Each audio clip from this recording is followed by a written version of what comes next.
जो chapter start कर रहे हैं बेटा वो है अपना demand forecasting.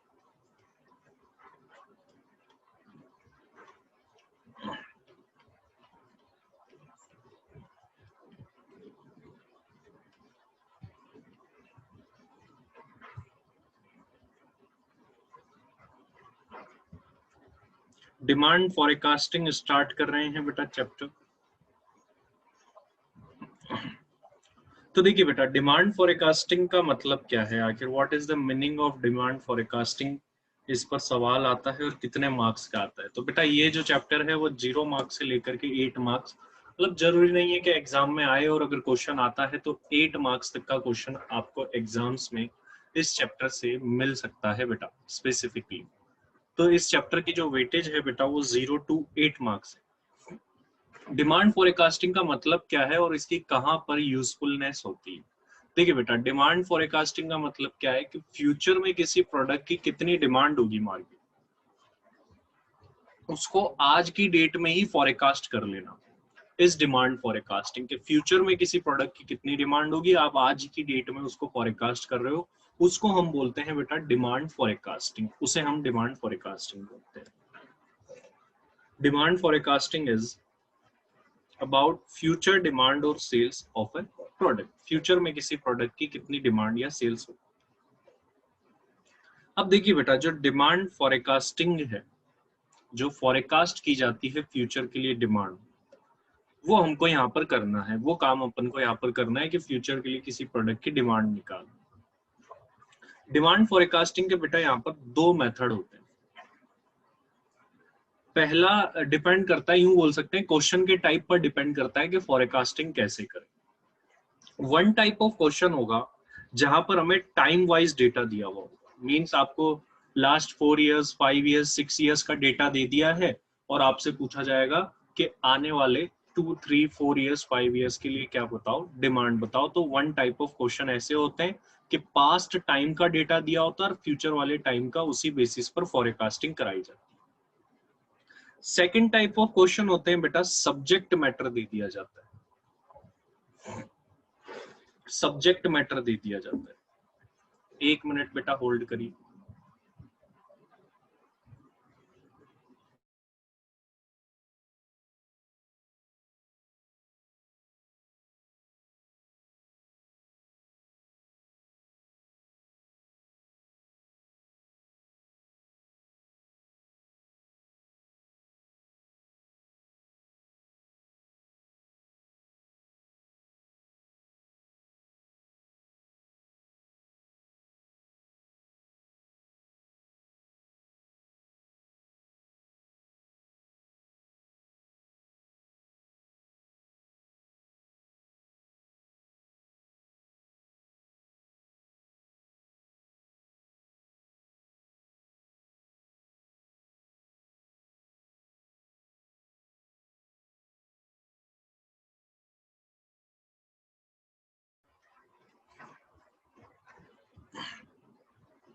Second type of question क्या होता है बेटा, उनमें सब्जेक्ट मैटर दे दिया जाता है। सब्जेक्ट मैटर मींस आपको कोई ना कोई चीज दी जाएगी जिस पर आपकी जो डिमांड है वो डिपेंड कर रही होगी और उसी के बेसिस पर फ्यूचर के लिए भी पूछा जाएगा। फॉर एग्जाम्पल आपको इस तरीके से दे देंगे कि पॉपुलेशन किसी टाउन की दे दी कि जब पॉपुलेशन 10,000 थी तो डिमांड इतनी थी, जब पॉपुलेशन 15,000 थी तो इतनी थी, जब पॉपुलेशन 5,000 थी तो डिमांड इतनी थी। बताओ जब पॉपुलेशन 20,000 होगी तो डिमांड कितनी होगी, या 25,000 होगी तो डिमांड कितनी होगी। इस तरीके से भी हमको क्वेश्चन दिए जा सकते हैं। इसमें टाइम पर बेस्ड नहीं है हमारी डिमांड, टाइम को छोड़ करके किसी और चीज पर बेस्ड है हमारी डिमांड। तो ये 2 टाइप के क्वेश्चन फ्रेम होते हैं डिमांड फॉरकास्टिंग के अंदर, जिनके ऊपर अपन अभी डिस्कस करने वाले हैं। देखिए बेटा सबसे पहले बात कर रहे हैं टाइम वाइज डिमांड फॉरकास्टिंग कैसे करते हैं। टाइम वाइज डेटा दे रखा हो तो डिमांड फॉरकास्टिंग कैसे की जाती है। यहाँ पर एक इक्वेशन का यूज करते हैं बेटा अपन सिंपल सी फॉरकास्टिंग करने के लिए, y equals to a plus B X. इस इक्वेशन के थ्रू ही डिमांड फॉरकास्टिंग होती है, y equals to a plus B X. इस इक्वेशन को हमें फॉलो करना है। यहाँ पर बेटा y का मतलब है सेल्स या डिमांड जो हमको निकालनी होती है। which we have to calculate, ये हमें कैलकुलेट करनी होती है बेटा सेल्स और डिमांड। और इस इक्वेशन में जो ए दिख रहा है ना बेटा, it's a constant value for forecasting, ये हमको कैलकुलेट करनी होती है ए की वैल्यू। ए की वैल्यू हमें कैलकुलेट करनी होती है, ये ट्रेंड निकाल के देता है हमको, बोल सकते हैं ए की वैल्यू जो है वो ट्रेंड बताती है, उसी से अपन आगे फॉरकास्टिंग कर पाते हैं। तो ए इज ए कांस्टेंट, इसकी वैल्यू हमें निकालनी पड़ेगी। बात करते हैं बी, बी भी एक कांस्टेंट है, इसकी वैल्यू भी हमको निकालनी पड़ेगी। और जो इसमें एक्स दिख रहा है आपको, एक्स कैसे निकाला जाएगा? X is the deviation of x bar from years. मतलब जैसे आपको कुछ ईयर्स का डेटा दे दिया बेटा, देखो यहाँ पर भी होगा नीचे इंफॉर्मेशन में बताऊंगा। जैसे एक्स कैसे निकाला जाता है अभी आगे देखेंगे। Year minus x bar of years. अभी आप ये ध्यान रख लीजिए, हमको मान लीजिए 5 साल का डेटा दे रखा है, तो हर एक साल में से उन ईयर्स का एक्स बार, उन्हीं ईयर्स का एवरेज, जैसे 2001, 2002, 2003, 2004 और 2005, ये हमको टाइम दे रखा है, इनका एक्स निकालना है हमको। ये तो कैसे निकालेंगे? Each year minus x bar of years, मतलब हर एक साल में से इन्हीं का एक्स बार। आप 2001 से लेकर के 5 तक का एक्स बार मतलब एवरेज निकालो, एवरेज निकालोगे तो आएगा 2003, तो 2003 एक्स बार आ गया अपना। अब हर एक साल में से 2003 लेस करते जाओ, एक्स निकल जाएगा। 2001 minus 2003 minus 2, 2 minus 3 minus 1, 2003 minus 3 0, 4 minus 3 1, 5 minus 3 2। ये जो वैल्यूज निकल करके आई, ये हमने कैसे निकाली? हर एक ईयर में से एक्स बार ऑफ ईयर्स को लेस करके। तो ये जो वैल्यूज आती, इन्हीं को एक्स बोला जाता है, जो वैल्यूज यहाँ पर काम में आने वाली। अब सवाल आ गया कि इस इक्वेशन को पूरा करने के लिए y तो हमें अल्टीमेटली निकालना ही है। हमने अभी अभी देखा x कैसे निकलेंगे, लेकिन a और b का नहीं पता कैसे। ये स्टैटिक्स है एक तरीके से, आप मान सकते हो ये चैप्टर। a की वैल्यू निकालने के लिए हमको फॉलो करना है बेटा एक formula, sigma y upon n। y मतलब पास्ट ईयर की जो सेल्स है वो आपको गिवन होगी, n means number of data, कि कितने ईयर्स का आपको डेटा गिवन है। तो a कैसे निकलेगा? अच्छे से ध्यान रखिए, सिग्मा y अपॉन n करके a निकलेगा। b कैसे निकलेगा? Sigma x Y upon X square. अब देखो y तो क्वेश्चन में गिवन होगा, पास्ट ईयर की सेल्स या डिमांड। x जो है बेटा, ये x हमको निकालना पड़ेगा, x हमको निकालना पड़ेगा। और कैसे निकालेंगे? अभी अभी सीख के आए हैं, हर एक ईयर में से ईयर्स का ही x बार लेस करें तो वो भी निकल जाएगा। तो हर एक साल का x गिवन होगा, हर एक साल का y गिवन होगा। x और y को मल्टीप्लाई करके xy निकल सकता है, और उसी x का स्क्वायर करके x स्क्वायर भी निकल सकता है। y गिवन है, बस उसका टोटल करना, ये भी निकल सकता है। तो ये सारी वैल्यू सिग्मा y हम निकाल सकते हैं, गिवन होगा, बस टोटल कर लो। एक्स वाई कैसे निकालेंगे? पहले एक्स निकालना पड़ेगा, वाई गिवन होगा, एक्स और वाई को मल्टीप्लाई करके टोटल कर लेंगे। एक्स निकला हुआ ये उसका स्क्वायर कर देंगे तो एक्स स्क्वायर निकल जाएगा। जैसा कि मैंने आपको ऊपर जो बात बता दी है वो यहाँ पर अगेन मैं बता रहा हूँ। एक्स बार कैसे निकालेंगे? सारे ईयर्स को ऐड करके नंबर ऑफ ईयर से डिवाइड कर दो। 5 साल है तो 5 साल डिवाइड बाय 5, या फिर इसको ऐसे भी बना सकते हैं अपन फॉर्मूले में, x1, x2, 3, 4, 5 divide by n number of data.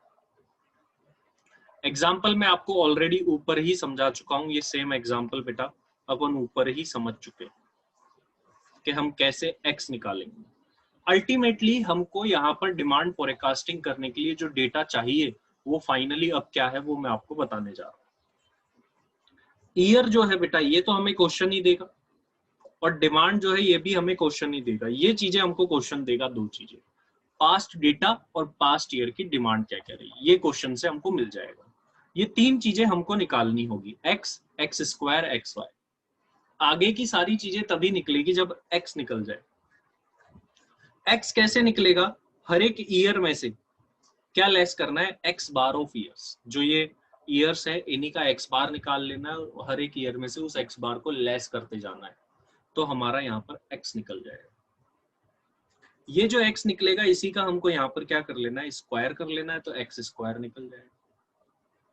और एक ये रहा y और ये रहा x, इन दोनों को मल्टीप्लाई करेंगे तो xy निकल जाएगा। तो ये सारा डेटा निकालना बहुत ही आसान है। ईयर और डिमांड गिवन होंगे, x निकाल लो, फिर उसी का स्क्वायर कर लो और x और y को मल्टीप्लाई करके एक और कॉलम। तो ये 5 कॉलम हमारे काम आएंगे, जिनमें से 2 कॉलम क्वेश्चन में गिवन होंगे और बाकी के 3 कॉलम्स जो है वो हमें कैलकुलेट करने होंगे।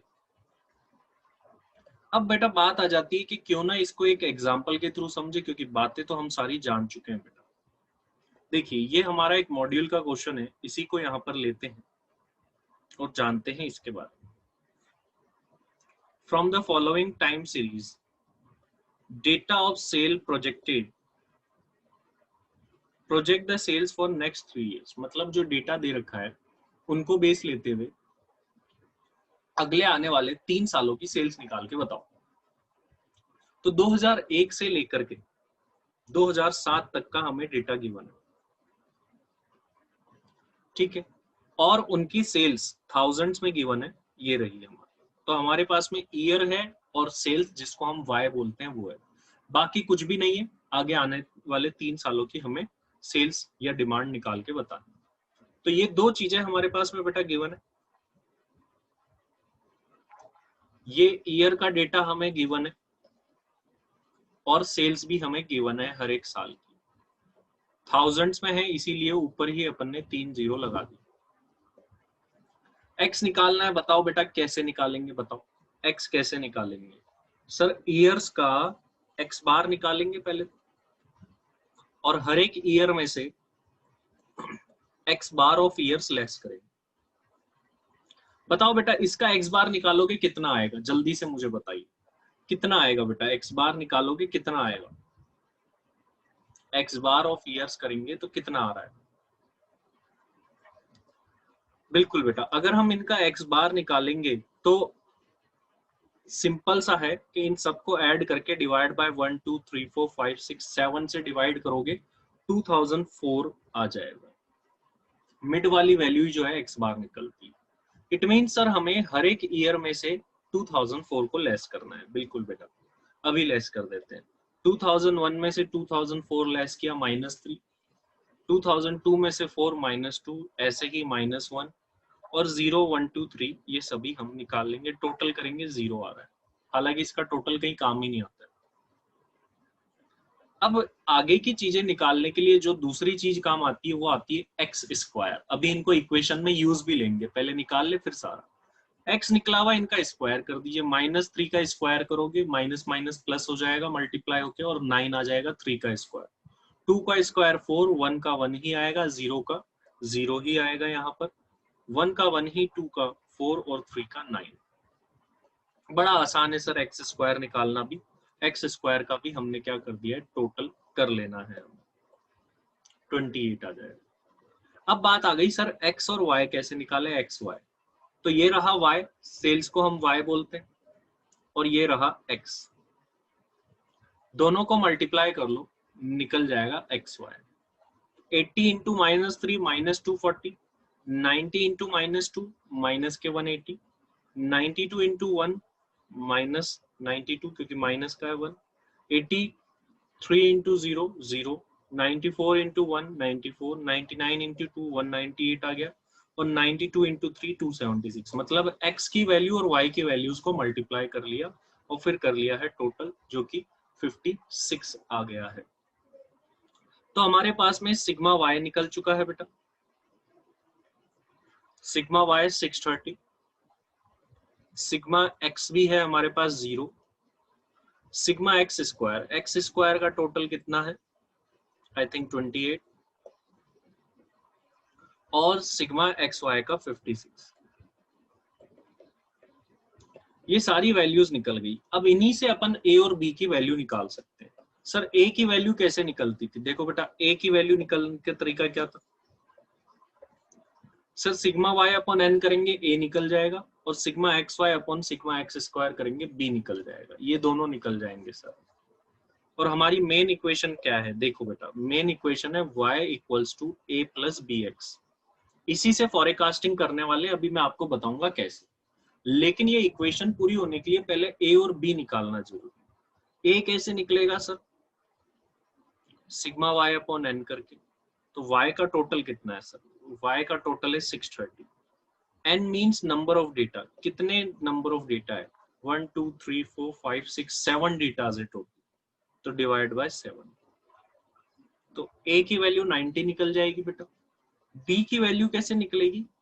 Sigma x Y upon sigma x square. X Y ये रहा 56 और एक्स स्क्वायर 28, सॉल्व करेंगे 2 निकल जाएगा। तो अब इस इक्वेशन में ए और बी की वैल्यू मिल गई, तो क्या हम इसे ऐसे लिखते हैं y इक्वल्स टू ए की जगह 90 लिख देते, प्लस बी की वैल्यू निकल गई है 2, तो इसको 2x लिख दिया। अब हमें फॉरकास्टिंग करनी है बेटा आने वाले 3 साल, मतलब 2008, 2009 और 2010, जो कि क्वेश्चन पूछ रहा था। हम ऐसा कह सकते हैं, हमें y निकालना है 2008 का, y निकालना है 2009 का, और y निकालना है 2010 का। a की वैल्यू 90 कांस्टेंट रहेगी, b की वैल्यू 2 है, बस x और चाहिए। कैसे निकालेंगे? देखो बेटा, इसी से देखना है आपको। अगर आप यहां पर 2008 भी होता, डेटा रिकैलकुलेशन की बात नहीं कर रहा हूं, ध्यान रखना, 2008 के साथ इस x बार का डेविएशन निकालते 2004 का, तो कितना आता? 2008 माइनस एक्स बार, 2009 माइनस एक्स बार। मतलब x कैसे निकलता है? जिस ईयर के लिए आपको डेटा निकालना है माइनस एक्स बार, मतलब आपका जो टारगेट ईयर है वो माइनस कर दो एक्स बार, मतलब डेविएशन निकालना है। तो सर अगर देखा जाए तो 90 प्लस 2 तो कॉमन है, और ईयर है मेरा 2008, 2008 में से एक्स बार को लेस करूंगा, कितना आएगा? 4। तो पहले तो मल्टीप्लाई हो जाएगा 4 इंटू 2, 8 और 90, तो 98 आया। और शुरू में ही हमने देखा था डिमांड 1000 में है, तो 3 जीरो लगा दिया। इसी तरीके से यहां पर करके देखते हैं। देखो बेटा, 90 प्लस 2 और ईयर माइनस एक्स बार। ईयर कौन सा है अब? सर इस बार ईयर है 2009, 2000 माइनस एक्स बार 2004 को, 2009 माइनस 2004 सर 5 आ जाएगा। 5 इंटू 2 10, 90 प्लस 10 100 आ गया, और 3 जीरोस बाय डिफॉल्ट, क्योंकि डिमांड जो है वो थाउजेंड्स में। 2010 का निकालते हैं, 90 प्लस 2 इंटू 10 माइनस 2004 करेंगे, 6 आएगा डेविएशन उसके साथ। 12 प्लस 90 102, और 3 जीरोस बाय डिफॉल्ट लग जाएंगे, 1,02,000 यूनिट्स आ जाएगा।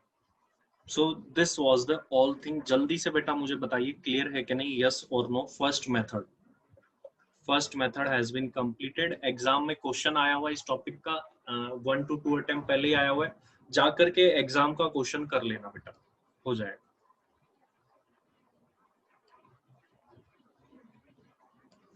चलिए बेटा सेकंड मेथड की तरफ चलते हैं। इसी से रिलेटेड सेकंड क्वेश्चन है। इस बुक के सेकंड क्वेश्चन में एक बात आपको बता दूं बेटा, कि बुक के सेकंड क्वेश्चन में क्या कर रखा है, एक्स बार निकालोगे तो पॉइंट्स में आएगा, एक्स बार पॉइंट्स में आएगा, कोई प्रॉब्लम नहीं है। जैसा अपन ने किया है वैसा ही करना है बेटा, आपको और कुछ नहीं करना है। यहाँ पर क्या किया है बेटा, जो एक्स आ रहा है ना उसको 2 से मल्टीप्लाई कर दिया ताकि वो पॉइंट में ना आए। अपन को ऐसा नहीं करना है, सेकंड क्वेश्चन भी एज इट इज वैसे ही करना है जैसे फर्स्ट किया है, बस डेटा पॉइंट में आएगा और कुछ भी नहीं होगा। फाइनल आंसर हालांकि आप इसका देखें या आपका देखें मैच करेगा, लेकिन मिड की कैलकुलेशन मैच नहीं करेगी, क्योंकि यहाँ पर क्या करा है, जो हमारा डेविएशन आया है उसको 2 से मल्टीप्लाई कर दिया। जैसे यहाँ पर 2.5 आएगा आपके एक्चुअल में, इन्होंने 2 से मल्टीप्लाई कर दिया ताकि प्लस में ना आए सभी को। तो ऐसा करने की कोई जरूरत नहीं है, पॉइंट में ना आए, इसी वजह से इन्होंने मल्टीप्लाई कर रखा है। अपना आप एक्स बार निकालो, डेविएशन निकालो, जैसा आ रहा है वैसा ही करना है, नो चेंज, कुछ भी चेंज नहीं करना है। फॉर सेकंड क्वेश्चन बुक का आंसर यहां से आकर के मैच कर लेना, ये फाइनल आंसर आपका सेम है, तो ये आपको कर लेना है। नेक्स्ट मेथड की तरफ चलते हैं अपन, जो हमारा नेक्स्ट मेथड है उसकी तरफ बढ़ते हैं। जब टाइम वाइज डेटा गिवन ना हो बेटा तो क्या होगा, देखिए सब्जेक्ट मैटर गिवन हो, मतलब पॉपुलेशन दी जा सकती है और पॉपुलेशन पर बेस्ड हमसे पूछा जा सकता है कुछ ना कुछ।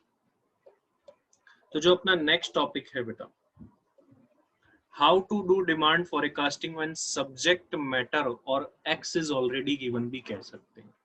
यहाँ पर जो बेटा, जैसे फॉर एग्जांपल आपको पॉपुलेशन दे दी और उस पर बेस्ड डिमांड दे दी, तो पॉपुलेशन आपका एक्स है और डिमांड आपकी वाई है। यहाँ x निकालने का झंझट नहीं है, x क्वेश्चन में ही गिवन होगा। जो सब्जेक्ट मैटर होता है ना, वो सब्जेक्ट मैटर ही आपका x होता है। यहाँ पर भी बेटा मेन इक्वेशन तो वही रहने वाली है, y equals to a plus B X, वही सेम इक्वेशन, लेकिन मीनिंग्स भी वही सेम रहने वाले हैं। y का मतलब सेल्स है, a कांस्टेंट रहेगा, b कांस्टेंट रहेगा, x ऑलरेडी अब क्वेश्चन में ही गिवन होगा। तो y सेल्स और x ऑलरेडी गिवन, इन पर तो ज्यादा टेंशन नहीं है। a और b निकालने पड़ेंगे, a और b की वैल्यू बेटा निकालनी पड़ेगी। We have to determine value of a and b, और उसके लिए हमको क्या करना है बेटा, ये इक्वेशन यूज करनी है। इनको पढ़िए बेटा, एक मिनट होल्ड करिए, इन इक्वेशंस को पढ़िए।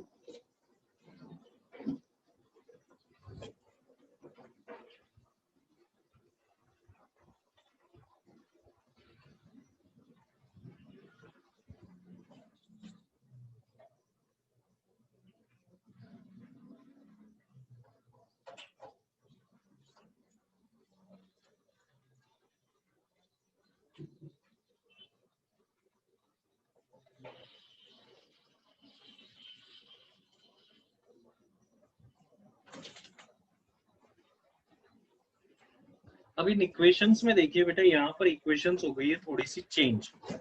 लेट अपन ऐसा बोल सकते हैं, मैथमेटिक्स वाला पार्ट आने वाला है थोड़ा सा, जैसा मैथमेटिक्स में होता है वैसा पार्ट। क्या आने वाला है देखो बेटा, यहाँ पर आपको दो इक्वेशंस फॉलो करनी है a एंड b की वैल्यू निकालने के लिए। फर्स्ट इक्वेशन देखिए बेटा, ये दो इक्वेशन सॉल्व करेंगे तब a और b की वैल्यू निकलेगी।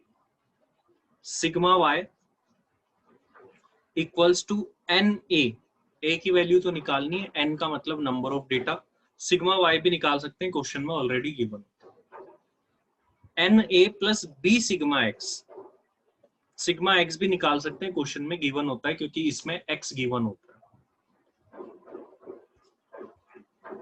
देन है सिग्मा एक्स वाई, x भी क्वेश्चन में गिवन होता है, y भी क्वेश्चन में गिवन होता है, दोनों को मल्टीप्लाई करके टोटल कर लेंगे, ये भी निकलता है। a और b तो नहीं मिलेंगे, ये तो एज इट इज रहेंगे क्योंकि यही तो निकालने। a सिग्मा एक्स मिल जाएगा क्वेश्चन से, कोई दिक्कत नहीं। b सिग्मा एक्स स्क्वायर, जो x दे रखा है उसी के स्क्वायर का टोटल। ये दोनों इक्वेशन हमको लर्न करनी पड़ेगी बेटा। Sigma y equals to N A plus B sigma x, sigma x Y equals to A sigma x plus B sigma x का स्क्वायर।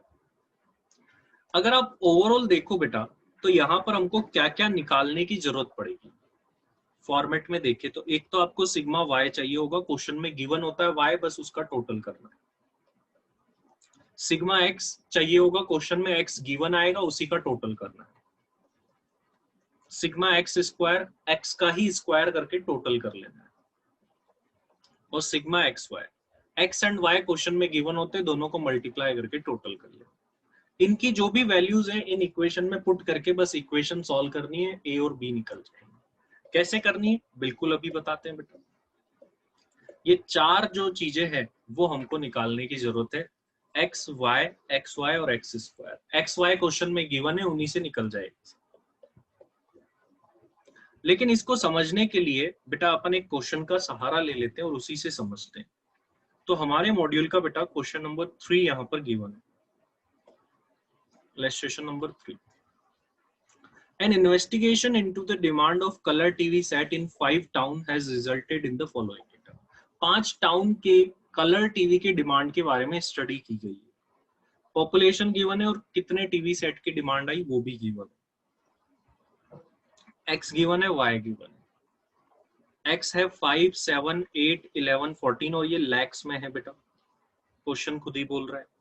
एक्स जो है वो लैक्स में है, मतलब ये पॉपुलेशन है जो कि लैक्स में है, 5 लाख, 7 लाख, 8 लाख। जब फाइनल आंसर आएगा तब देखेंगे। और जो टीवी सेट की डिमांड है वो थाउजेंड्स में है, 9000, 13000, 11, 15 और 19। तो यहाँ पर टाइम गिवन नहीं है, आप साफ साफ देख सकते हैं। सब्जेक्ट मैटर गिवन है, पॉपुलेशन, और उसी पर बेस्ड हमारी डिमांड गिवन है। तो हमें ऑटोमेटिकली पता चलना चाहिए मेथड नंबर 2 लगाना है। यहीं पर ईयर गिवन हो और फिर आपको उसके ऊपर बेस्ड डिमांड गिवन हो, मेथड नंबर 1 लगाना है। ऐसा भी हो सकता है ईयर भी गिवन हो जाए, सब्जेक्ट मैटर भी गिवन हो जाए और आपको डिमांड भी गिवन हो जाए। सर ऐसा हो जाए तो क्या, तो आपको मेथड नंबर 2 लगा दो, ये सब्जेक्ट मैटर और इस ईयर से कोई लेना देना ही नहीं है, तीनों साथ आ जाए तो। अब सर हमसे पूछ क्या रहा है, fit a linear regression of y on x, मतलब रिग्रेशन में आता है ये टॉपिक जो है, इट्स अ पार्ट, इसको रिग्रेशन भी कह सकते हैं। हमको डिमांड निकालनी है कलर टीवी सेट की जब पॉपुलेशन 10 लाख हो एंड जब पॉपुलेशन 20 लाख हो। मतलब जब x इक्वल्स टू 10 हो तो y की वैल्यू कितनी होगी ये निकालनी, और जब x इक्वल्स टू 20 हो तो y की वैल्यू कितनी होगी ये निकालनी, ये हमको निकालना। चलिए निकालते हैं। तो क्वेश्चन से जो हमको डेटा मिला है बेटा वो ये रहा। क्वेश्चन से हमको x की वैल्यू मिल गई है एंड y की वैल्यू मिल गई है। अब इन्हीं से सारी चीजें हमको आगे निकालनी। x की वैल्यू हमने क्वेश्चन से कॉपी कर ली है as it is and y की वैल्यू भी हमने कॉपी कर ली है एज इट इज। हमें चाहिए sir x square and x y. तो x एंड y का टोटल यहाँ मल्टीप्लाई हमने यहाँ कर लिया है और उनका टोटल आ गया है 650 एंड x हमें गिवन है, इसी x का हमने स्क्वायर कर लिया है यहाँ पर। 5 का 25, 7 का 49, 8 का 64, 11 का 121 और 14 का 196 स्क्वायर करके भी टोटल कर लिया। तो हमारे पास में सिग्मा एक्स है जो हमें चाहिए था, सिग्मा वाई भी है, सिग्मा एक्स स्क्वायर भी और सिग्मा एक्स वाई भी, ये चारों चीजें। और दो इक्वेशन थी हमारी, वो भी हमें फुलफिल करनी है। मेन इक्वेशन तो वही चलेगी y equals to a plus B x, लेकिन a और b की वैल्यू कैसे निकाले उसके लिए दो इक्वेशन देखी थी, sigma y equals to N A plus B sigma x, sigma x Y equals to A sigma x plus B sigma x का स्क्वायर। ये दो इक्वेशन हमने देखी थी। We have to learn this equation. इनमें हम वैल्यू पुट कर देते हैं। सिग्मा y की वैल्यू क्या हमारे पास है, देखो ये रही सिग्मा y की, यहाँ पर 67 लिख देंगे। एन ए, एन मतलब नंबर ऑफ डेटा, कितना डेटा गिवन है 1 2 3 4 5, तो एन की जगह 5 और ए की वैल्यू पता नहीं है तो यहाँ पर 5a आ जाएगा, plus B sigma x, b पता नहीं है लेकिन सिग्मा एक्स पता है, सिग्मा एक्स की वैल्यू कितनी आई 45, तो हम इसको 45b लिख दें। तो फर्स्ट इक्वेशन क्या बनेगी बेटा, 67 सिग्मा वाई की value equals to N a, n number of data 5a plus B sigma x, b की वैल्यू पता नहीं, सिग्मा एक्स की पता है 45, इसलिए 45b लिख दिया। ऐसे ही सेकंड इक्वेशन में आ जाइए, sigma x Y, sigma x Y का अगर हम टोटल देखें, this is the total 655 equals to A sigma X, ए तो पता नहीं है, सिग्मा एक्स तो पता है ना, सिग्मा एक्स 45 है तो इसको 45a लिख दिया, plus B sigma x square, तो एक्स स्क्वायर की वैल्यू तो पता है हमको 455, इसको 455b लिख दिया। जो वैल्यूज हमें पता है निकली हुई है वही ओनली इक्वेशन में पुट कर दी। तो यहाँ पर हमारे सामने बेटा आ गई है दो equation, equation number 1 and equation number 2। अब दो इक्वेशन को बेटा अगर सॉल्व करना है तो आपको पता है कि अगर दो इक्वेशन को सॉल्व करना है तो बचपन में भी आपने पढ़ा होगा, एक इक्वेशन में से दूसरी इक्वेशन को डिडक्ट करना पड़ेगा। We have to deduct one equation from another one. किसमें से किसको लेस करेंगे, जो बड़ी इक्वेशन होगी उसी में से छोटी इक्वेशन को लेस करेंगे। तो इक्वेशन 2 में से इक्वेशन 1 को लेस करे बेटा, या 1 में से 2 को लेस करे, बताइए मुझे किस में से कौन सी इक्वेशन को लेस करे, 1 माइनस 2 और 2 माइनस 1। क्या करना चाहिए इन इक्वेशन को सॉल्व करने के लिए, तो सर बिल्कुल बेटा 2 में से फर्स्ट वाली को लेस करना है, क्योंकि सेकंड इक्वेशन बड़ी है और फर्स्ट इक्वेशन छोटी है। जैसा कि हम देख सकते हैं सेकंड इक्वेशन की वैल्यूज बड़ी है और फर्स्ट इक्वेशन की वैल्यू छोटी है, इसी वजह से हम सेकंड इक्वेशन में से फर्स्ट इक्वेशन को लेस करेंगे। अब एक बहुत इंपॉर्टेंट बात बताने वाला हूं बेटा, ध्यान दीजिएगा। जब हमें दो इक्वेशन को आपस में लेस करना हो तो ये जो स्टार्टिंग की वैल्यूज है ना, दीज शुड बी इक्वल, तभी हम वो कांस्टेंट की वैल्यू निकाल पाएंगे, ए और बी की वैल्यू निकाल पाएंगे। आप जल्दी से मुझे बताओ क्या यहाँ पर दोनों की वैल्यू इक्वल है, यस और नो, जल्दी से मुझे बताइए क्या दोनों की वैल्यू इक्वल है। नहीं सर, ये दोनों की वैल्यू इक्वल नहीं है। अगर हमें इक्वेशन 2 में से 1 को लेस करना है तो दोनों की वैल्यू इक्वल बनानी पड़ेगी। अब मुझे ये बताओ कि मैं फर्स्ट वाली को सेकंड के इक्वल बनाऊं या सेकंड वाली को फर्स्ट के इक्वल बनाऊं? किसको बनाना चाहिए, फर्स्ट को बनाए या सेकंड को बनाए? सर देखो यहां पर मुझे चाहिए क्या, इन दोनों के वैल्यू सेम चाहिए, ये वाली यहाँ पर 5a है, यहाँ पर 45 है, तो 45 से 5 करने से अच्छा है मैं 5 से यहाँ पर कितना ले आऊं 45, तो 5a ये वैल्यूज मुझे दोनों इक्वल चाहिए, 5a की जगह मुझे 45 चाहिए इस इक्वेशन में, तो व्हाट शुड आई डू, क्या करें कि यहाँ पर 45 आए, बताओ ऐसा क्या किया जाए कि 45 आ जाए? तो सर इस इक्वेशन को मल्टीप्लाई करना पड़ेगा 9 से, तभी आ पाएगा यहाँ पर। तो बिल्कुल वही काम अपन कर रहे हैं, देखो मल्टीप्लाइंग इक्वेशन 1 फ्रॉम 9, 9 से मल्टीप्लाई करेंगे तो 67 इंटू 9 603 आ जाएगा, 5a इंटू 9 45a आ जाएगा, और 45b इंटू 9 405b, इसको हमने नाम दे दिया इक्वेशन थर्ड। अभी इससे अपना काम खत्म हो गया, इसकी जगह इसने ले ली थर्ड। अब हमें इन दोनों इक्वेशन से मतलब, अब दो इक्वेशन 2 और इक्वेशन 3 इन दोनों को आपस में लेस करना है। बताओ अभी भी कौन सी इक्वेशन बड़ी है और कौन सी छोटी है, सेकंड वाली बड़ी है या थर्ड वाली बड़ी है, बताओ। सेकंड इक्वेशन बड़ी है और थर्ड इक्वेशन छोटी है, तो सेकंड इक्वेशन में से हम थर्ड इक्वेशन को लेस करने वाले हैं। देखो बेटा क्या होने वाला है, यहाँ पर मैं वैल्यूज लिख लेता हूँ, सेकंड माइनस थर्ड करने वाले हैं। इक्वेशन 2 की वैल्यूज लिख लेते हैं अपन, 655 equals to 45a plus 455b, ये इक्वेशन 2 है। Equation 3 603 equals to 45a plus 405b,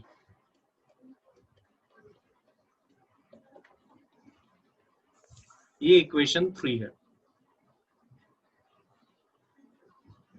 चलो एक इक्वेशन में से दूसरी को लेस करते हैं। बचपन में पढ़ा होगा जब दोनों लेस होती है तो नीचे वाली इक्वेशन के साइन चेंज हो जाते हैं। इट मींस यहाँ पर प्लस है तो यहाँ माइनस, यहाँ भी प्लस है तो माइनस, और यहाँ भी प्लस है तो माइनस, और आप ना भी करें तो भी आप समझ जाओगे। सेकंड में से थर्ड को लेस करते हैं, 655 में से 603 गई, लेस कर दिए, 52 बचेगा इक्वल्स टू, यहाँ कुछ बचेगा क्या मुझे बताओ बेटा, 45a माइनस 45a, या फिर एक प्लस का एक माइनस का, दोनों कट जाएंगे, कुछ नहीं बचेगा, एलिमिनेट हो गए दो। ठीक है, इसके बाद में 455b माइनस 405b, तो 50b बचेगा, तो 52 इक्वल्स टू 50b। अगर मुझे b की वैल्यू निकालनी है बेटा तो ये 50 डिवाइड में जाएगा इधर, तो क्या हम ऐसा लिख सकते हैं 52 divide by 50 equals to b, only b रह गया और ये 50 इधर से डिवाइड में आएगा। मैथमेटिक्स इतनी नॉर्मल तो आनी चाहिए आपको। मुझे बता दो इसको सॉल्व करने पर b की वैल्यू कितनी आ रही है, b की वैल्यू आ रही है बेटा 1.04। 45a तो कट गए, यहाँ पर 52 बचा, यहाँ पर 50b बचा, तो b की वैल्यू निकालनी थी इसलिए डिवाइड में चला गया, b की वैल्यू निकल गई। अब इस b की वैल्यू को हम इक्वेशन, कोई सी भी इक्वेशन, तीनों इक्वेशन में से किसी में भी पुट करके a की वैल्यू निकाल सकते हैं। चलो फर्स्ट में ही कर लेते हैं, 67 equals to 5a plus 45b, ये इक्वेशन थी। मैं b की वैल्यू पुट कर रहा हूं, a की निकल जाएगी इसमें, 67 इक्वल्स टू 5a प्लस 45, अब b की जगह b की वैल्यू लिख रहा हूं 1.04, तो 67 equals to 5a plus 45 into 1.04 करिए बेटा, कितना आ रहा है मुझे बताइए, 46.8। अब ये नंबर्स है, दोनों नंबर्स है तो ये इधर आ जाएगा, 67 माइनस 46.8 इक्वल्स टू 5a, ये रह जाएगा। इसको सॉल्व करिए बेटा, कितना आ रहा है 20.2 इक्वल्स टू 5a बोल सकते हैं अपन इसको, और ये 5 अब डिवाइड में आएगा, a की वैल्यू निकालनी है तो, एंड a की वैल्यू निकल जाएगी 4.04। हमारी मेन इक्वेशन थी बेटा y equals to a plus B x, तो y तो ऐसे ही रहेगा, a की वैल्यू निकली 4.04, प्लस b की वैल्यू कितनी निकली 1.04x, ये इक्वेशन बन गई। क्वेश्चन खुद बोल रहा था जब x की वैल्यू 10 हो तब निकालो y, और एक बार x की वैल्यू 20 रखनी है, मतलब पॉपुलेशन 10 लाख और 20 रखनी है, पहले अपन 10 रख रहे हैं, तो y इक्वल्स टू 4.04 प्लस 1.04, और x के लिए क्वेश्चन खुद बोल रहा है कितनी रखनी है, उसकी वैल्यू 10। सॉल्व कर दो इसे, बताओ बेटा कितना आ रहा है। 1.04 इंटू 10 करोगे 10.4, और 4.04 ऐड कर दोगे 14.44, ये आ रहा है। पहले ध्यान रखना, पहले मल्टीप्लाई फिर इसको ऐड करना है। कई बच्चे क्या करते हैं, इन दोनों को पहले ऐड कर देते हैं फिर मल्टीप्लाई कर देते हैं। ये रूल तो आपको बचपन में ही सिखाते हैं, पहले मल्टीप्लाई करना है फिर टोटल करना है, ठीक है। अब ये 14.44 आ गई, ये 1000 में आई है, लैक्स में आई है। y जो निकला है, y ऊपर क्वेश्चन में किस में गिवन था, y की वैल्यू क्वेश्चन के अंदर सर थाउजेंड्स में गिवन थी, तो ये भी वैल्यू किस में आई है 1000। ऐसे ही x की वैल्यू 20 रख के निकाल लेते हैं, तो y इक्वल्स टू 4.04 प्लस 1.04, और अब मैंने x की वैल्यू 20 रखी, बताइए बेटा कितना आ गया 24.84,000, तो ये वैल्यू निकल रही है। जल्दी से बताइए बेटा क्लियर है कि नहीं, यस हो। ये दोनों मेथड हमारे कंप्लीट हो चुके हैं और डिमांड फॉरकास्टिंग अपना हो चुका है बेटा खत्म और कंप्लीट।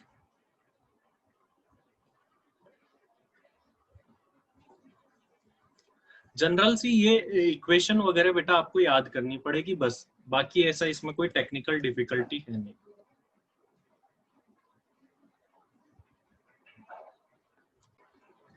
चलिए आगे चलते हैं बेटा, आगे हम देखने वाले हैं कैपेसिटी रिक्वायरमेंट चैप्टर। जल्दी से आ जाइए, इस पे छोटा सा टॉपिक है कैपेसिटी रिक्वायरमेंट। कैपेसिटी रिक्वायरमेंट आखिर चैप्टर क्या बोलता है, कैपेसिटी रिक्वायरमेंट।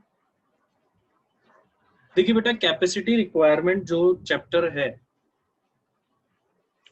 नाम से ही पता चल रहा है किसी पर्टिकुलर वर्क को करने के लिए, किसी पर्टिकुलर टास्क को करने के लिए कितनी कैपेसिटी रिक्वायर्ड है, how much capacity is required to perform a particular task और वर्क, ये जो है काम कैपेसिटी रिक्वायरमेंट में होता है। डिफरेंट टाइप ऑफ टॉपिक्स यहाँ पर है बेटा, उनके बारे में अपन यहाँ पर डिस्कशन करने वाले हैं कि कौन कौन से डिफरेंट टाइप ऑफ टॉपिक्स आने वाले हैं। ये 4 टाइप के टॉपिक्स बेटा इस चैप्टर के अंदर है। How to determine number of machine required, how to determine efficiency and utilisation of plant, how to determine bottleneck work centre, exam में क्वेश्चन आया हुआ है बेटा इस टॉपिक का। How to determine number of machine required on the basis of BEP. ये 2 topics के बेटा एग्जाम में सबसे ज्यादा क्वेश्चन आए हुए, topic number 1 and topic number 3। पहला टॉपिक स्टार्ट कर रहे हैं, how to determine number of machine required. कुछ डेटा हमको दे देते हैं, बोलते हैं कि हमको इतना काम करना है, बताओ इस काम को करने के लिए कितनी मशीन चाहिए। जैसे फॉर एग्जांपल एक छोटा सा एग्जांपल लेते हैं, आपको 6000 आवर्स की वर्किंग करनी है और एक मशीन 2000 आवर्स काम कर सकती है, बताओ कितनी मशीन चाहिए होगी टोटल इस काम को पूरा करने के लिए। How much machines are required, you have to work 6000 hours, आपको काम करना है और each machine can work 2000 hours. बिल्कुल बेटा very easy sir, 3 machines are required, 6000 divided by 2000। अब बात आती है सर ये कैसे निकाला हमने, फॉर्मूला बनाते हैं इसका। Sir number of machine required कैसे निकाला, time to be worked divide by capacity per machine. देखो time to be work divide by capacity per machine, ठीक है। अब इसको थोड़ा सा और चेंज करते हैं जैसा कि हमारे मॉड्यूल में भी आता है। A machine works 8 hours in a day and 300 days in a year। एक दिन में 8 घंटे काम करती है और साल में 300 दिन एक मशीन है जो काम करती है। Following products are manufactured and their processing time is given. ये कंपनी जो है कुछ ये प्रोडक्ट बना रही है, A B C D 4 products बना रही है कंपनी। हर एक प्रोडक्ट को बनाने में जो प्रोसेसिंग टाइम है वो ये रहा। एक यूनिट बनाने में, प्रोडक्ट ए की 1 यूनिट बनाने में 2 आवर्स लगते हैं, बी की 1 यूनिट बनाने में 3, सी की 1 यूनिट बनाने में 2.5 एंड डी की 1 यूनिट बनाने में 1.5। और इनकी एनुअल डिमांड भी हमें गिवन है, ए की 2000, बी की 1, सी की 2000 एंड डी की 3000। हमें टोटल ए से कितने आवर्स की वर्किंग चाहिए ए प्रोडक्ट के लिए? ए प्रोडक्ट 2 आवर्स में 1 यूनिट बनती है और टोटल 2000 यूनिट्स बनानी है। इट मींस दोनों को मल्टीप्लाई करे तो 4000 आवर्स तो ए को बनाने में हमको लगने वाले।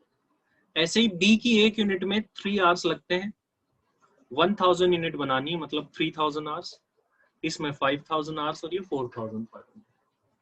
टोटल देखें तो हमको कितने आवर्स की वर्किंग चाहिए होगी इन सारे प्रोडक्ट के लिए? सारे प्रोडक्ट के लिए हमको 16500 आवर्स की वर्किंग चाहिए। प्रोसेसिंग टाइम को मल्टीप्लाई कर लिया एनुअल डिमांड से, दोनों को मल्टीप्लाई करके टोटल कर लिया। टोटल हमको इतनी वर्किंग करनी है। और मशीन कितना वर्क करती है? 8 आवर्स इन अ डे और 300 डेज काम करती है।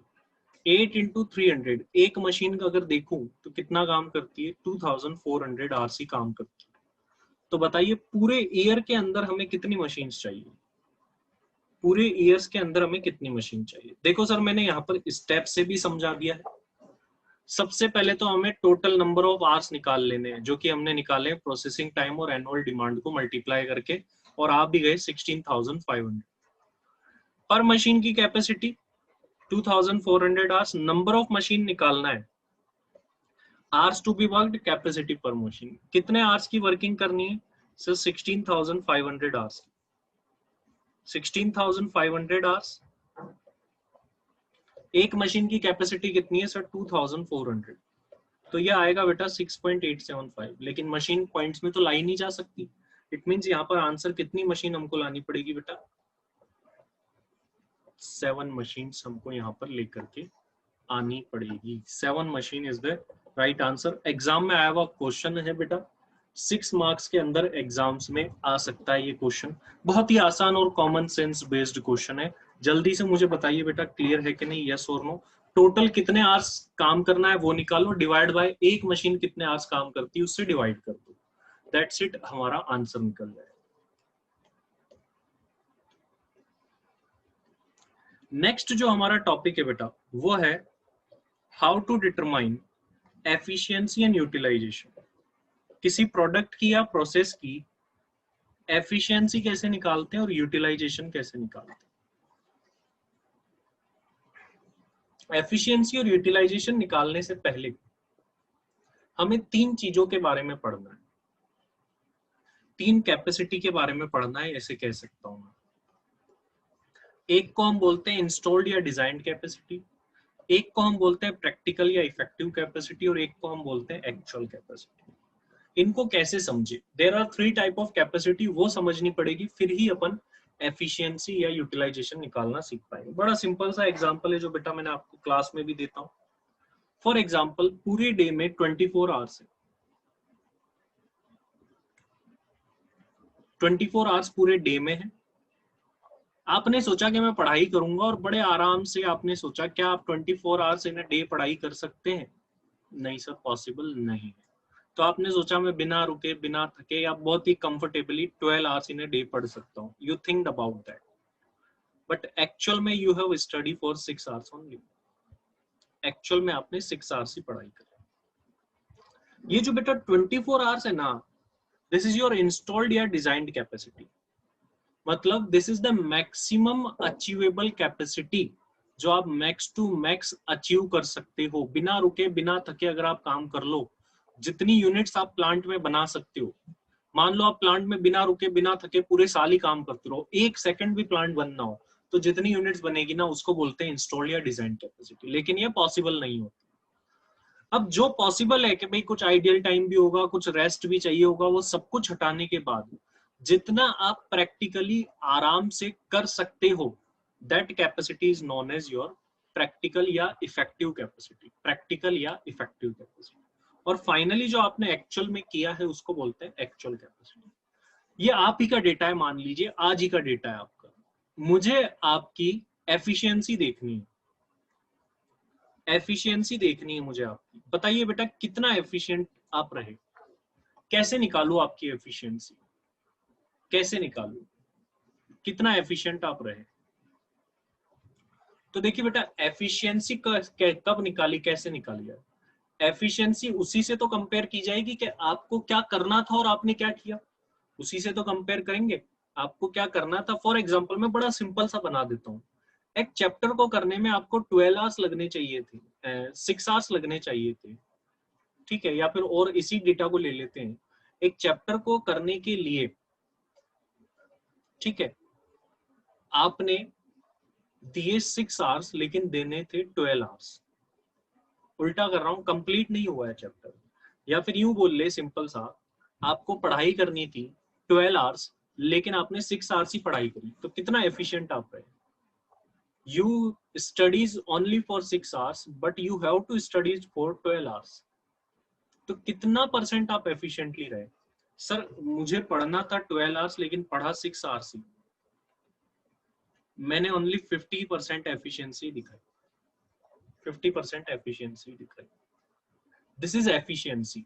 आप क्या आराम से कर सकते थे प्रैक्टिकली, क्या आप आराम से 12 आवर्स पढ़ सकते थे, बिल्कुल बेटा।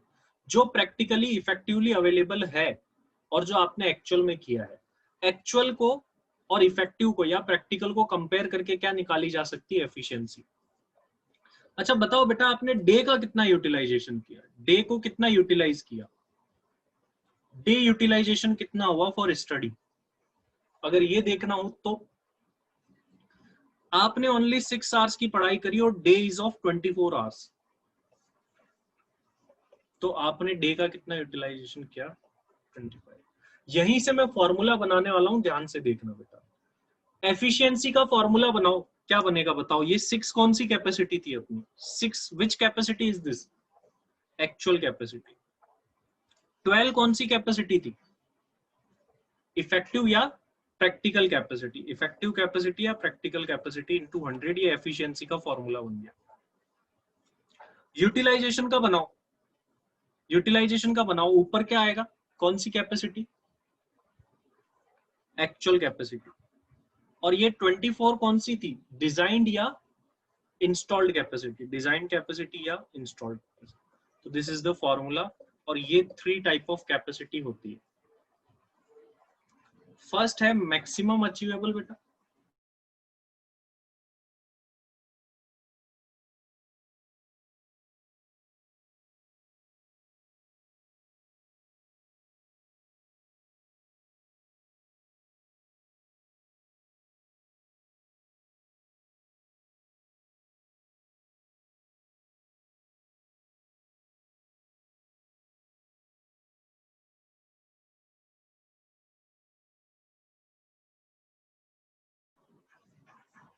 फर्स्ट देखिए बेटा, फर्स्ट कौन सी है, मैक्सिमम अचीवेबल कैपेसिटी को अपन क्या बोलते हैं, डिजाइन या इंस्टॉल।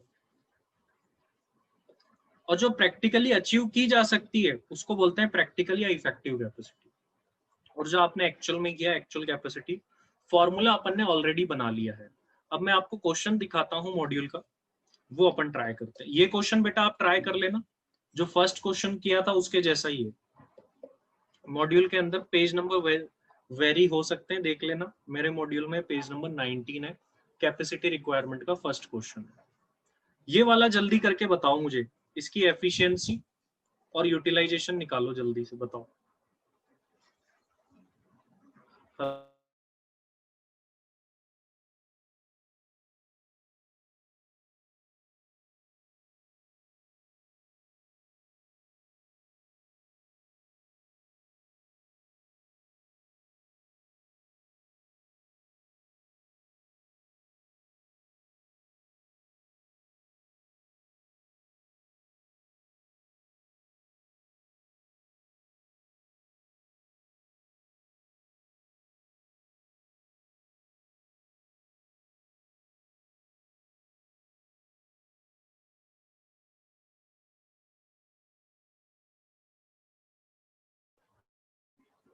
डिजाइन कैपेसिटी बेटा कितनी है 50,000,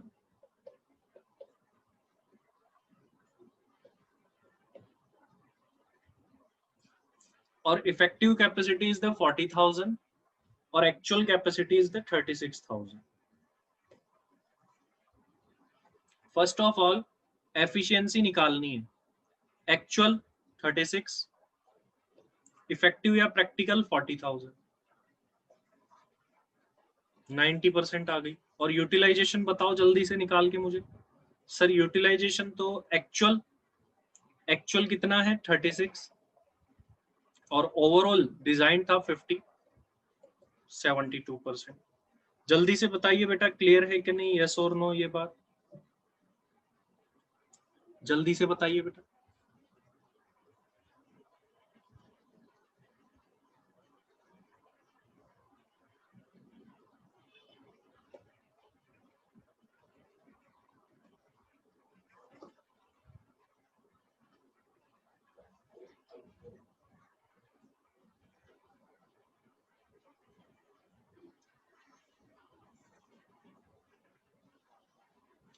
चलिए बेटा अब अपन आगे बढ़ रहे हैं। देयर वाज सम इशू, एक छोटा सा टॉपिक और करा रहा हूं, फिर ये कैपेसिटी रिक्वायरमेंट पूरा हो जाएगा।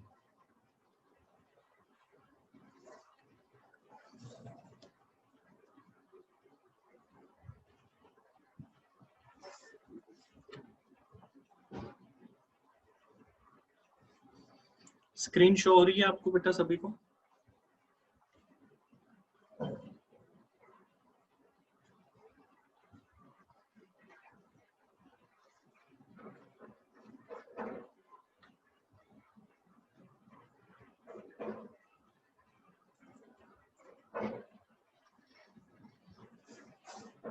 चलिए बेटा यहां पर आ जाइए सभी।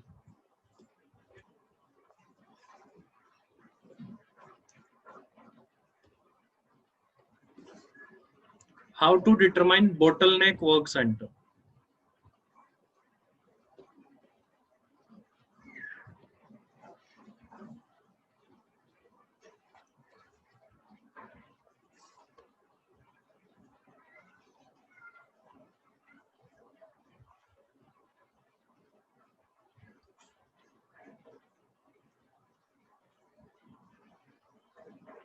अब देखिए बेटा यहां पर अपन को एक और टॉपिक पढ़ना है, हाउ टू डिटरमाइन बोटलनेक या लिमिटेड वर्क सेंटर। अगला टॉपिक बहुत आसान और एग्जाम में बहुत अच्छे मार्क्स का आता है। देखिए बेटा एक प्रोडक्ट है, डायरेक्टली मैं टॉपिक पर आ रहा हूँ, छोटा है और इम्पोर्टेंट भी है। एक प्रोडक्ट है जिसके लिए हमने 1000 इनपुट्स डाल ली और ये हमारी प्रोसेस है। वो प्रोडक्ट जो भी है वो ABCD 4 डिपार्टमेंट या वर्क सेंटर या प्रोसेस से होकर के वो गुजरता है, और आउटपुट जो है वो हमारा 500 यूनिट्स का है। 1000 यूनिट्स डाली और हर एक की अपनी अपनी कैपेसिटी है। हमसे पूछा जा रहा है बेटा determine the bottleneck work centre. Bottleneck मतलब लिमिटेड वर्क सेंटर। कौन सा ऐसा वर्क सेंटर है जो कि बोटलनेक है, लिमिटेड है? तो बेटा जिसकी कैपेसिटी सबसे कम होती है ना, वही बोटलनेक या लिमिटेड वर्क सेंटर होता है। जल्दी से मुझे बताइए कौन सा वर्क सेंटर आपको बोटलनेक या लिमिटेड वर्क सेंटर दिख रहा है, जल्दी से बताओ बेटा। तो बेटा वर्क सेंटर जिसकी कैपेसिटी सबसे कम हो और सबसे कम सी की है, ओनली 600 यूनिट्स, तो work centre C is the bottleneck work centre. क्यों? क्योंकि इसकी कैपेसिटी सबसे कम है। एग्जाम में आया हुआ 9 मार्क्स का क्वेश्चन आया हुआ, ये सेम जो मैं आपको करा रहा हूँ अभी। Second, what is system capacity. System कितना बना पाएगा आप बताओ। सिस्टम की कैपेसिटी कितने यूनिट्स है? सिस्टम की कैपेसिटी कितने यूनिट्स है? तो बेटा सिस्टम की कैपेसिटी कितनी होती है? सिंपल सा है, जितना बोटलनेक वर्क सेंटर की कैपेसिटी होती है ना, उतनी ही सिस्टम की होती है। क्यों? क्योंकि इस सिस्टम में कुछ भी बनाना चाहोगे तो उससे ज्यादा तो बन ही नहीं पाएगा।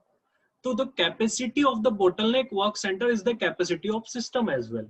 तो बताओ सिस्टम कैपेसिटी कितनी यूनिट्स होगी? How much units will be the capacity of system, जल्दी से बताओ बेटा। तो जो इसकी सी की कैपेसिटी होगी 600 units, that is. And last चीज एफिशिएंसी निकालनी है। एफिशिएंसी कैसे निकालते हैं? अभी अभी निकाल के आए। क्या किया है और क्या आराम से कर सकते थे। तो आपने कितनी यूनिट्स बनाई है पहले तो मुझे ये बताओ फाइनली, सभी बताओ एक बार जल्दी से, कितनी यूनिट्स आपने एक्चुअल में बनाई है फाइनली? 500 एक्चुअल में आपने ये बनाई है एक्चुअल कैपेसिटी। और कितनी बना सकते थे बड़े आराम से, मतलब बिना किसी दिक्कत के कितनी बनाई जा सकती थी? 600 बनाई जा सकती थी। जल्दी एफिशिएंसी निकाल दो तो 83.33%। दैट्स इट, ये निकल गई, ये टॉपिक हो गया बेटा। तो ये वाला क्वेश्चन जो है वो आपको कर लेना है, ये भी आपसे हो जाए। ये वाला क्वेश्चन, यही 3 सवाल पूछे गए हैं, bottleneck, work centre, system capacity और एफिशिएंसी। ब्रेक इवन पॉइंट निकालने का अगला टॉपिक है, होपफुली आप सभी को आता है बेटा, कॉस्टिंग में बहुत बार निकाल चुके हो, इसलिए ये क्वेश्चन आपको मैं होमवर्क में दे रहा हूँ। ब्रेक इवन पॉइंट कैसे निकालते हैं, हालांकि इसका आंसर का आप स्क्रीनशॉट ले लीजिए, इसका जो बी पार्ट है, बी पार्ट का स्क्रीनशॉट ले लो। बिल्कुल बेटा, break even point fix cost upon contribution per unit, अगर यूनिट्स में निकालना हो तो, और आपने कॉस्टिंग में बहुत अच्छे से पढ़ा हुआ है fix cost upon PV ratio अगर रुपीस में निकालना हो तो। इस पर मैं ज्यादा जाऊंगा नहीं, टॉपिक इतना बड़ा है नहीं और इम्पोर्टेंट, एवरेज इंपॉर्टेंस रखता है। तो फोर्थ वाला आपके होमवर्क में 3 टॉपिक अपन ने कर चुके हैं। तो ये 2 चैप्टर आज अपन ने कर लिए, डिमांड फॉरकास्टिंग और कैपेसिटी रिक्वायरमेंट, ये कंप्लीट कर चुके हैं। इस वाले का स्क्रीनशॉट ले लेना, जब अगला क्वेश्चन आप करोगे ना ये वाला, तो इसमें ये काम आएगा उसके बी पार्ट में। चलिए नेक्स्ट क्लास का टाइम हो गया, आज अपन इतना ही करेंगे, आज के लिए इतना ही। Thank you very much.